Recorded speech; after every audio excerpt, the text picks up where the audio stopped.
Air tankers, multiple helicopters, and a crew of 150 are working on this fire.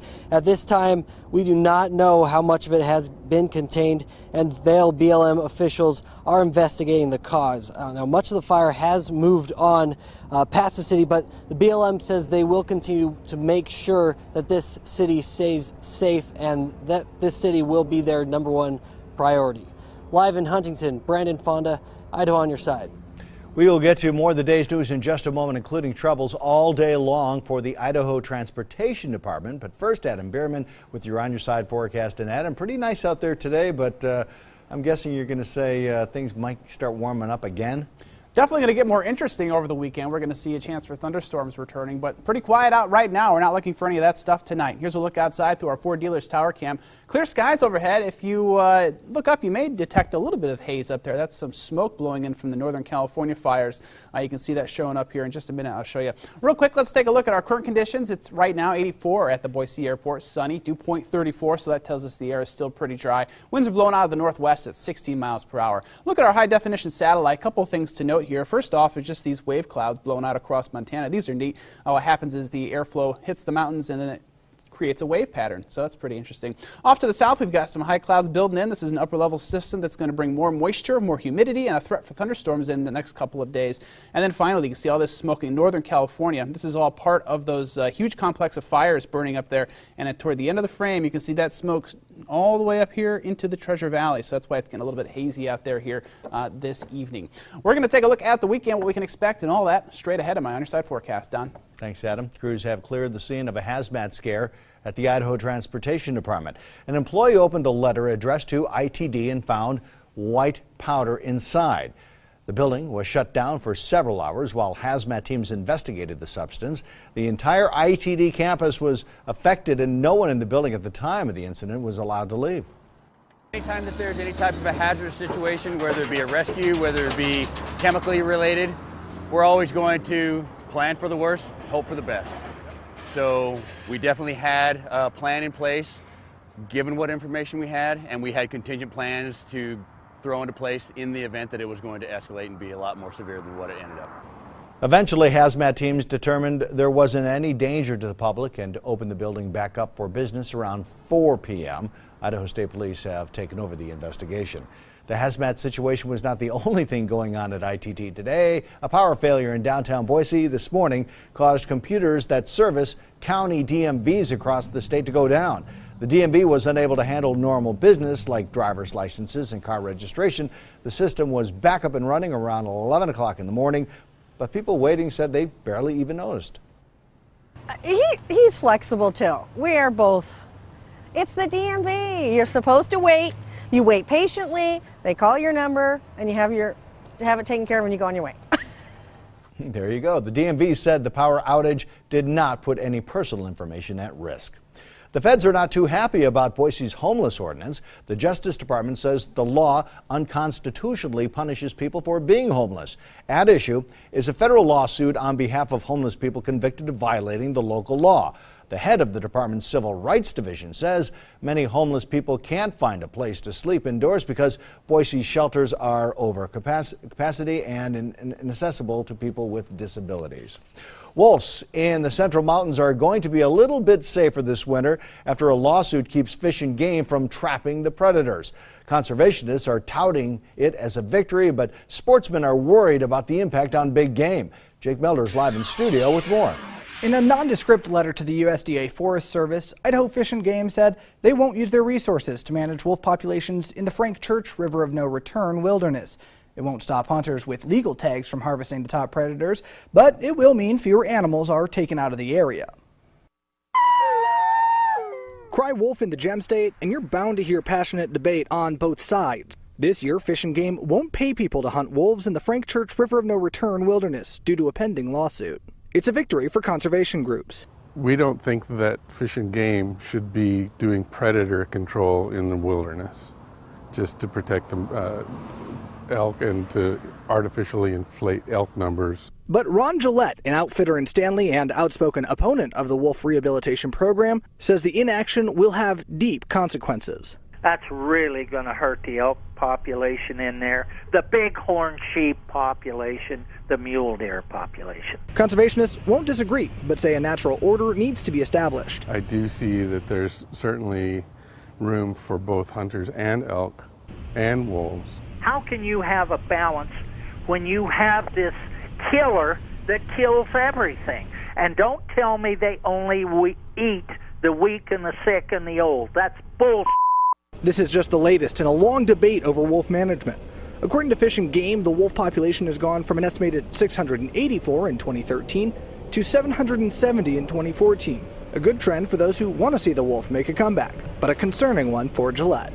The Fish and Game needs to stand up for the people of Idaho and for the big game of Idaho and take a stand. Wolf hunting is active in most of the state right now. Fish and Game restricts hunters to no more than 5 tags per calendar year. Live in studio, Jake Melder, 6 on your side. Overnight thunderstorms may be to blame for a patch of burnt turf on the Rocky Mountain High School football field. Meridian Fire and police officials are still ruling out the possibility of arson, but Mother Nature is likely the culprit. The school's athletic director is working on a speedy repair for the field, so the burnt patch likely won't affect the team's football season. Coaching staff says this is an important reminder to respect stormy weather during games and practice. Well, speaking of football, it's officially football season for the Boise State Broncos. The Broncos took to the field this afternoon for the first time for the coming season. A lot of questions as to who will be the running back along with who will be the man under center will be asked. But for the players, they are just eager and glad that football is back. I was excited, you know, going out there, you smell the grass coming off the field. I mean, it's like when you're a little kid playing in rec. It's the first day out at practice. It's all the same. Goosebumps are still there. We got a lot of young guys that came in, get to see them get after it, and we'll see how the defense is looking, and we'll see how we compete with the offense today. Coming up at 6 in sports, Dan Hawk will have more from Boise State's first practice and get more thoughts on what the team thinks heading into camp. The video of a daredevil surfing his motorcycle on a wave in Tahiti has gone viral since it was released this weekend. But what you probably didn't know is the man who designed the surf system lives in Eagle, Idaho. The surfing bike took years to develop. It was tested first in Idaho and only recently worked well enough to make the video. Bill King is the genius behind the surf bike. He previously helped create a snow track for motorcycles and a company called 2Moto.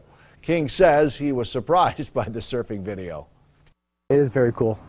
When I saw it riding, it's like, holy cow, they did it. You know, I haven't talked to him for a few months, and it's like, wow. Wow, big time. Coming up tonight at 10 o'clock, see how another invention King helped design probably saved daredevil Robbie Madison's life when he crashed the bike surfing on a wave. Coming up on 6 on your side at 5, a new study shows some of the worst thoughts about marijuana use are dead wrong. Still ahead, long-term pot use during teenage years may not be as bad as once thought. And thunderstorms make a return to the Treasure Valley this weekend. We'll talk about the chances of that straight ahead in my Underside forecast.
Temperatures are pretty comfortable outside today. In fact, it's been a nice string of days here across the Treasure Valley. As highs only reached the 80s. We'll take it. Let's take a look at our forecast and see if that's going to hold. 84 is where we stand right now in Boise. It's 86 degrees in Mountain Home and 88 up in Ontario. The mountains are comfortable. 74 from McCall, 73 in Stanley, and Sun Valley checking in at 74 here this hour. Taking a look across the Pacific Northwest, it's pretty comfortable. We've got 77 in Seattle, Portland, Baker City, and in Spokane. As you head south, it gets hot. Las Vegas is at 104 degrees right now. Salt Lake City 86, and east of the Rockies pretty warm. 89 in Denver, and Casper checking in at 84 this hour. Pacific Northwest is pretty quiet. We've got clear skies across most of Idaho and then most of Oregon and Washington as well. The next system is going to be coming in from the south. We're actually seeing more rain down there in Southern California. It's always good news for them. A little upper level disturbance pushing through Nevada right now. We're starting to get a few showers along the I-80 corridor between Winnemucca and Elko. And this will continue to push north as we head through the night, spreading high clouds up into the region. We could see some showers moving into the Nevada border as we head in through tomorrow. So we'll have to watch out for that. Here's your futurecast planning them out. As we head through the afternoon hours, again, could see some of those towering thunderheads starting to develop off to the south across the Waihee County.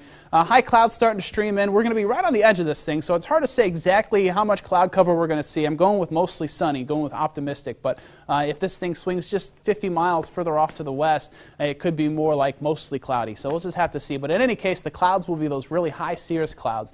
That's what we'll be seeing tomorrow. As we head through the overnight hours, some of this moisture will start to be pulled a little further off to the west. Could bring some showers and thunderstorms into the valley here as we head through the overnight hours. And then as we head into Saturday afternoon, we're going to see thunderstorms developing once more thanks to all the ample moisture that this system will have brought into Idaho. So look for thunderstorms again in the primarily favored locations up in the mountains, the south central mountains, west central mountains, all looking at scattered showers and thunderstorms.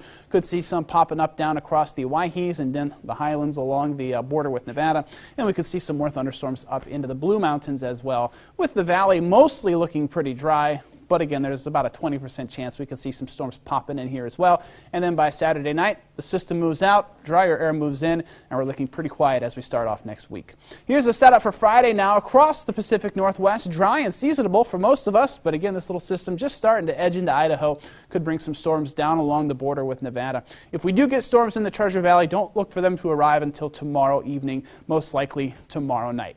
All right, here's a look at what we can expect for the valley tomorrow. Mostly sunny, a little bit warmer, 89 in Ontario, 87 out toward Boise, 85 in Mountain Home and Kuna. Meridian up to 86, Vail hitting 89, 90 over in Weiser. The west central mountains should be mostly sunny. A pleasant day for the Long Valley, highs into the upper 70s, 88 in Garden Valley. We're looking at 84 for Idaho City and up to 89 in Council and Riggins. Over in the south central mountains, we can expect mostly sunny skies. Beautiful in Stanley up to 74, Sun Valley the same, and Fairfield up to 78. Nice day in the Camas Prairie. And across the Magic Valley, we're looking for partly cloudy skies. Some isolated thunderstorms here possible in the afternoon. 84 for Twin Falls, 81 in Gooding and Shoshone, and 78 in Burley. And our 7-day forecast for Boise shows a threat of thunderstorms Saturday. After that, stable air moves in. We're looking at temperatures to remain in the low 90s, which is just on par with average for this time of year as we head through the rest of the week, but maybe a big cool down as we head into Thursday. Kind of far out, but it looks like a big cool down could be coming down. That's been kind of what we've experienced all summer long, right? Hot, yeah. And then it dips down. Yeah, it's right kind of the roller coaster ride we're on. So. All right, thanks, Adam. Scorching heat, speaking of